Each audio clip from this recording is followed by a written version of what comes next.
আসসালামু আলাইকুম। ক্লাস 7 এর সুপ্রিয় শিক্ষার্থীবৃন্দ, লার্নিং উইথ প্রিয়ার আজকের আয়োজনে তোমাদের জন্য থাকছে ইউনিট 3 এর লেসন 4 এর পার্ট বি এবং আমাদের পেজ নাম্বার হচ্ছে 23। এর আগের ভিডিওতে আমি পার্ট এ নিয়ে ডিটেলসে আলোচনা করেছি। তোমাদের যাদের প্রয়োজন বলে মনে হচ্ছে তারা প্লে লিস্টে গিয়ে ভিডিওটা দেখে আসতে পারো। তো আমি পার্ট বি এর ইনস্ট্রাকশনটা তোমাদের পড়ে শোনাচ্ছি। এখানে বলছে read about what happened to Farabi yesterday. yesterday মানে হচ্ছে গতকাল, happened মানে হচ্ছে ঘটা, অর্থাৎ ফারাবির সাথে গতকালকে কি ঘটেছিল সেটা পড়ো and answer the following questions এবং নিচের প্রশ্নগুলোর উত্তর দাও।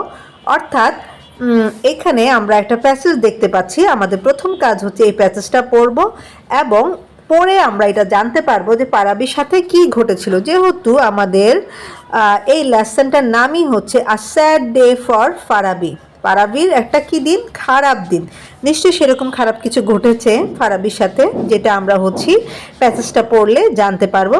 তারপর আমাদের নিচে কিছু কোশ্চেন আছে, সেই কোশ্চেনগুলোর আনসার দেওয়ার চেষ্টা করব। তো চলো প্রথমে আমরা প্যাসেজটা পড়ে আসি। দেখো, আমরা এইভাবে শুরু করতে পারি। Farabi was sitting with his head down. Head down মানে হচ্ছে মাথা নিচু করা, ওয়াজ সিটিং মানে হচ্ছে বসেছিল, অর্থাৎ ফারাবি তার মাথা নিচু করে বসেছিল।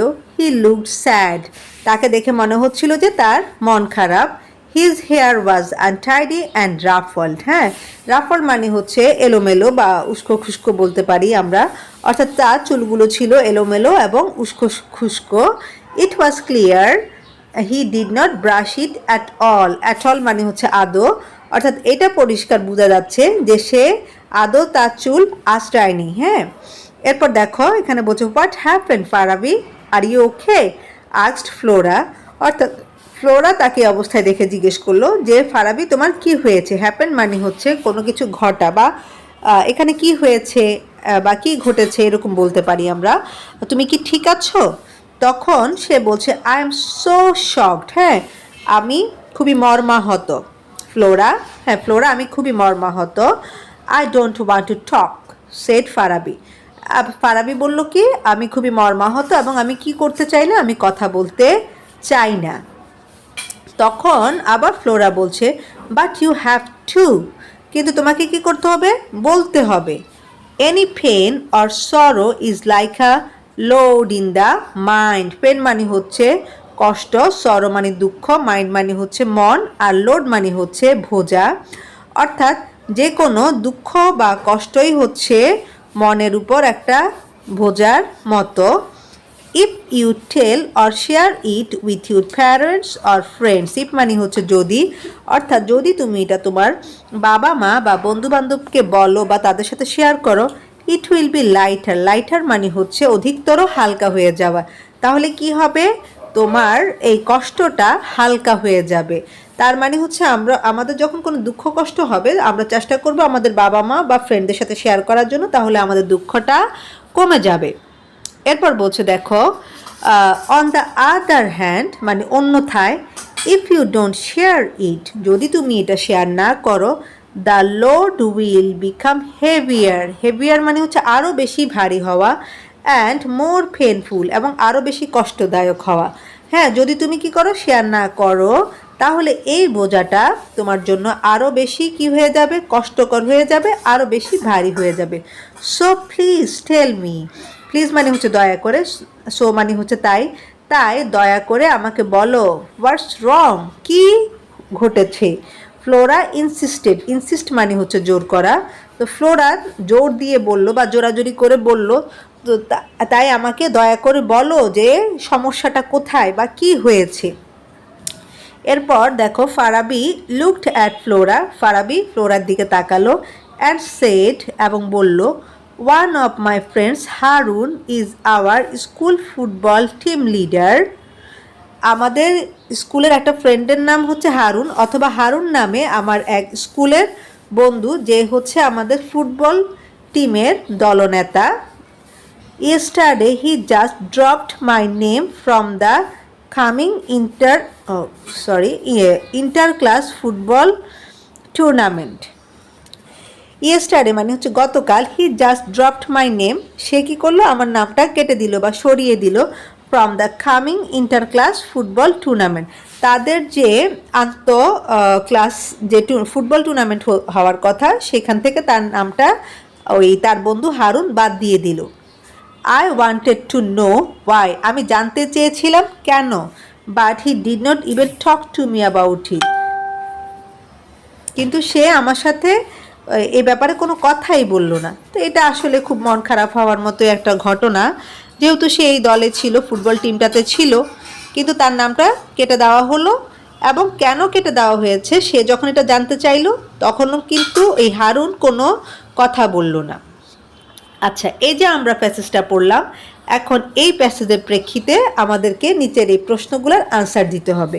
এখানে আমাদের ইনস্ট্রাকশানে বলেছে টিক দ্য বেস্ট আনসার, অর্থাৎ সবচেয়ে সঠিক যে উত্তরটা সেটাতে টিক দাও বা দাগ দাও। তো আমাদের নাম্বার 1-এ বলছে which is the correct statement. Statement মানে হচ্ছে বর্ণনা বা বিবৃতি, কারেক্ট মানে হচ্ছে সঠিক, অর্থাৎ কোন বিবৃতিটা সঠিক। ফারাবি ওয়াজ, অর্থাৎ ফারাবি সম্পর্কে এখানে 3টে অপশন দেওয়া আছে, এখানকার মধ্যে কোনটা সঠিক। প্রথমটা হচ্ছে স্ট্যান্ডিং আপ মানে দাঁড়িয়ে ছিল, এরপর হচ্ছে লুকিং ডাউন, হ্যাঁ মাথা নিচু করেছিল, লুকিং হ্যাপি তাকে দেখে খুশি মনে হচ্ছিল। তাহলে দেখো আমরা তো আসলে ফারাবিকে দেখলাম যে সে মন খারাপ করে কি করেছিল, মাথা নিচু করে রেখেছিল, হ্যাঁ তাহলে আমরা বলতে পারি হচ্ছে লুকিং ডাউন, অর্থাৎ তার কি ছিল, মন খারাপ ছিল। এর বি নাম্বার হবে আমাদের সঠিক উত্তর। এরপর 2 নম্বরে বলেছে why was Farabi with his head down. Why মানে হচ্ছে কেন, তাহলে কেন ফারাবি তার মাথা নিচু করে রাখলো, বিকজ কারণটা কি, কারণটা ওই যে একই, কারণটা হচ্ছে তার খুব মন খারাপ ছিল। আমরা তো ওই যে প্রথম লাইনে পড়েছি, হ্যাঁ সে হেড ডাউন করে রেখেছে, তাকে দেখে খুবই বিষণ্ণ মনে হচ্ছিল বা মনে হচ্ছিল যে তার মন খারাপ। তো প্রথম আনসারটা যেহেতু মন খারাপের, তাহলে দ্বিতীয় আনসারটা ওটার সাথে মিল আছে, তাহলে because he was unhappy. Unhappy এবং স্যাড দুইটাই কাছাকাছি শব্দ, কারণ কি ছিল, তার মন খারাপ ছিল বা তার ভালো লাগছিল না, হ্যাঁ। আর বাকি দুটো তো এমনিই মিলবে না, এখানে বলছে যে ইট ওয়াজ হিজ হ্যাবিট, এটা তার স্বভাব, এটা তো অবশ্যই না। তারপরে বলছে যে কি হি হ্যাড আ হ্যাডেক, তার মাথা ব্যথা করছিল, হ্যাডেক মানে হচ্ছে মাথা ব্যথা। তো এই দুইটা তো এমনিও হবে না, সো আমাদের আনসারটা হবে এই। আচ্ছা, আমরা 3 নম্বরে এবার দেখি। 3 নম্বরে বলছে হিজ হেয়ার ওয়াজ রাফল্ড। রাফল্ড মানে হচ্ছে এলোমেলো বা উস্কো খুস্কো, হ্যাঁ। তো এখানে বলছে দেখো হেয়ার রাফল্ড মিনস, হ্যাঁ মিন মানে হচ্ছে বুঝানো, অর্থাৎ রাফল বলতে বা এই শব্দটা দ্বারা তুমি কি বুঝাচ্ছ। প্রথম অপশন হচ্ছে ব্রাশড অ্যান্ড টিডি, মানে যেটা হচ্ছে এখানে ব্রাশ মানে হচ্ছে আবার টুথব্রাশ, তাই এখানে ব্রাশ মানে হচ্ছে আঁচড়ানো বুঝাচ্ছে, হ্যাঁ। রাফল মানে হচ্ছে আঁচড়ানো এবং গুছানো, মানে একেবারে সুন্দর করে পরিপাটি অবস্থায় আছে। এরপর হচ্ছে ক্লিয়ার অ্যান্ড স্মুথ, পরিষ্কার পরিচ্ছন্ন এবং খুবই স্মুথ, এটাও না। তাহলে দেখো সি নাম্বার হচ্ছে নট ব্রাশড অর কোম্বড, যেটা কি করা হয়নি, আঁচড়ানো হয় নাই। আমরা কিন্তু দেখেছি একদম প্রথম ইয়েতে যে তার চুলগুলা ছিল কি এলোমেলো, এবং এটা দেখেই মনে হচ্ছিল কি সে তার চুলটা আঁচড়ায়নি। তো আমরা যারা হচ্ছি এই যে প্যাসেজটা ভালো করে পড়েছি তারা কিন্তু খুব সহজে আনসারগুলো দিতে পারবো। দেখো এখানে বলছে তার চুলগুলো হচ্ছে আনটাইডি অ্যান্ড রাফল্ড, আর এটা দেখে মনে হচ্ছিল সে আদৌ কি করে নাই, চুলে ব্রাশ করে নে বা চুল আঁচড়ায়নি। It was clear he did not brush it at all. তো সো আমরা এখান থেকে খুব সহজে আনসারটা পেয়ে যাব। আমাদের আনসারটা হচ্ছে সি। এরপর বলছে দেখো Farabi did not want to talk to Flora because, অর্থাৎ ফারাবি ফ্লোরার সাথে কথা বলতে চাচ্ছে না, এটার কারণটা কি, কারণটা ছিল কি, কারণটা হচ্ছে তার সাথে খারাপ কিছু ঘটেছে যার জন্য সে কি করে নাই, ফ্লোরার সাথে কথা বলতে চাচ্ছে না। তো আমরা আনসার দিতে পারি হচ্ছে এটা, something sad happen to him, মানে খারাপ কিছু একটা তার সাথে ঘটেছে, তাই না। কারণ ফারাবি কিন্তু বলেছিল যে যে দেখো আই অ্যাম সো শকড, আমি খুবই মর্মাহত, আই ডোন্ট ওয়ান্ট টু টক, আমি কথা বলতে চাই না। তো সেজন্য আমরা কিন্তু এই আনসারটাকে নিতে পারি। আর বাকি দুটা তো এমনিই হবে না, কারণ হচ্ছে দেখো বি নাম্বারে বলছে he stop talking to his friend, সে তার বন্ধুর সাথে কথা বলা বন্ধ করে দিল, তো এটা তো এটার আনসার হয় না। তারপর হচ্ছে হি ওয়াজ আনওয়েল অ্যান্ড সিক, সে অসুস্থ ছিল, আসলে তো সে অসুস্থ ছিল না, তার সাথে একটা খারাপ ঘটনা ঘটেছে, তার মন খারাপ, সেজন্য সে ফ্লোরার সাথে কথা বলতে চাচ্ছে না। এরপর দেখো 5 নম্বরে বলছে please tell me what's wrong, Flora insisted, Flora জোরাজুরি করে বলল যা দয়া করে আমাকে বলো কি হয়েছে। হেয়ার ইনসিস্টেড মিন্স, অর্থাৎ এই ইনসিস্টেড শব্দটা দ্বারা কি বোঝাচ্ছে, প্রথমটা হচ্ছে স্কল্ড মানে কাউকে বকাঝকা করা, সেটা তো হবে না। শাউটেড মানে হচ্ছে চিৎকার চেঁচামেচি করা, সেটাও হবে না। তাহলে দেখো ডিমান্ডেড, হ্যাঁ মানে সে খুব জানতে চাইলো, অনেক জোর দিয়ে সে জানতে চাইলো, তাহলে আমাদের আনসারটা হবে বি। এরপর দেখো নাম্বার 6-এ বলছে your pain in the mind will be dash if you talk about it with your friend, তোমার মনের কষ্ট কি হয়ে যাবে, দূর হয়ে যাবে বা কমে যাবে যদি তুমি এটা তোমার ফ্রেন্ডদের সাথে শেয়ার করো। তো এখানে 3টে অপশন আছে আমাদের, একটা হচ্ছে হেভি মানে ভারী, আর একটা হচ্ছে মোর হেভি মানে আরও বেশি ভারী হবে, লেস হেভি মানে কিছুটা ভারটা তোমার কমবে। তাহলে আমাদের আনসারটা হবে কি বি নাম্বার, অর্থাৎ আমরা যদি আমাদের বন্ধুদের সাথে আমাদের মনের কষ্টের কথা শেয়ার করি তাহলে আমাদের কষ্টটা কি হবে, কিছুটা কমবে। লেস মানে হচ্ছে কম। এরপর আমাদের সর্বশেষ যে নাম্বারটা আছে আমরা সেটাতে দেখি, এখানে বলছে which is the correct statement, হ্যাঁ কোনটা সঠিক বিবৃতি।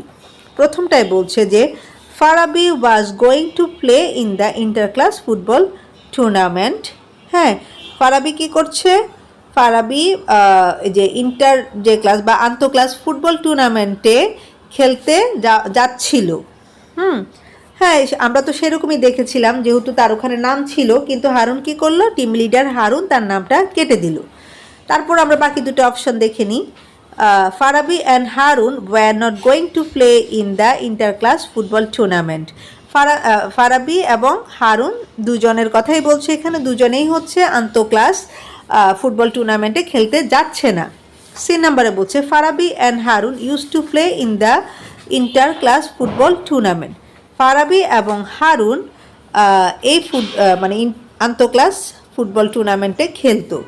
তো আমাদের এই দুটো একটু মিলছে না, আমাদের মিলছে হচ্ছে এই নাম্বারটা, যেহেতু ফারাবি সেখানে খেলার কথা ছিল। আমরা কিন্তু এদের শেষের লাইনটাই দেখেছিলাম যে ইয়েস, এই যে দেখো one of my friends Harun in our school football team leader yesterday he just dropped my name from the coming inter-class football tournament, যেহেতু তার নামটা কেটে দিয়েছে এবং তার সেখানে কি করার কথা ছিল, তার সেখানে খেলার কথা ছিল। তো এইভাবে করে আমরা আমাদের কারেক্ট আনসারগুলো কিন্তু বাছাই করে নিতে পারি।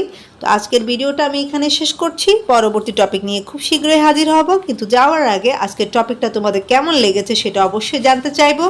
আর যারা চ্যানেলটাই নতুন তাদের কাছে চ্যানেলটাকে সাবস্ক্রাইব করার রিকোয়েস্ট রেখে আজকের মতো এখানেই বিদায় নিচ্ছি। আল্লাহ হাফিজ।